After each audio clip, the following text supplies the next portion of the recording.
Chapter 37. And Jacob dwelt in the land wherein his father was a stranger, in the land of Canaan. These are the generations of Jacob.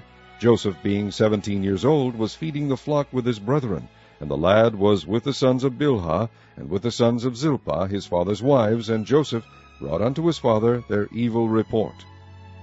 Now Israel loved Joseph more than all his children, because he was the son of his old age, and he made him a coat of many colors. And when his brethren saw that their father loved him more than all his brethren, they hated him, and could not speak peaceably unto him. And Joseph dreamed a dream, and he told it his brethren, and they hated him yet the more. And he said unto them, Hear, I pray you, this dream which I have dreamed. For behold, we were binding sheaves in the field, and lo, my sheaf arose, and also stood upright, and behold, your sheaves stood round about, and made obeisance to my sheaf.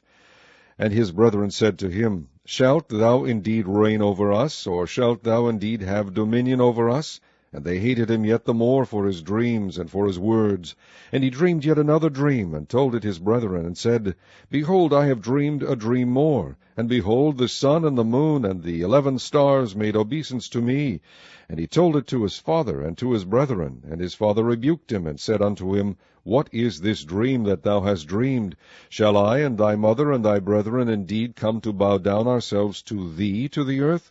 And his brethren envied him, but his father observed the saying. This ends side A. And his brethren went to feed their father's flocks in Shechem. And Israel said unto Joseph, Do not thy brethren feed the flock in Shechem? Come, and I will send thee unto them. And he said to him, Here am I. And he said to him, Go, I pray thee, see whether it be well with thy brethren, and well with the flocks, and bring me word again. So he sent him out of the vale of Hebron, and he came to Shechem.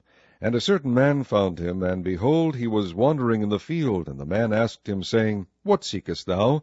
And he said, I seek my brethren. Tell me, I pray thee, where they feed their flocks. And the man said, They are departed hence, for I heard them say, Let us go to Dothan. And Joseph went after his brethren, and found them in Dothan. And when they saw him afar off, even before he came near unto them, they conspired against him to slay him. And they said one to another, Behold, this dreamer cometh. Come now, therefore, and let us slay him, and cast him into some pit, and we will say, Some evil beast hath devoured him, and we shall see what will become of his dreams. And Reuben heard it, and he delivered him out of their hands, and said, Let us not kill him. And Reuben said unto them, Shed no blood, but cast him into this pit that is in the wilderness, and lay no hand upon him, that he might rid him out of their hands, to deliver him to his father again. And it came to pass, when Joseph was come unto his brethren, that they stripped Joseph out of his coat of many colors that was on him. And they took him, and cast him into a pit. And the pit was empty, there was no water in it. And they sat down to eat bread, and they lifted up their eyes, and looked. And behold, a company of Ishmaelites came from Gilead with their camels, bearing spicery and balm of myrrh, going to carry it down to Egypt. And Judah said unto his brethren, What profit is it if we slay our brother, and conceal his blood? Come, and let us sell him to the Ishmaelites, and let not our hand be upon him, for he is our brother and our flesh. And his brethren were content. Then there passed by Midianites merchantmen, and they drew and lifted up Joseph out of the pit, and sold Joseph to the Ishmaelites for 20 pieces of silver. And they brought Joseph into Egypt. And Reuben returned unto the pit, and behold, Joseph was not in the pit, and he rent his clothes. And he returned unto his brethren, and said, The child is not, and I, whither shall I go?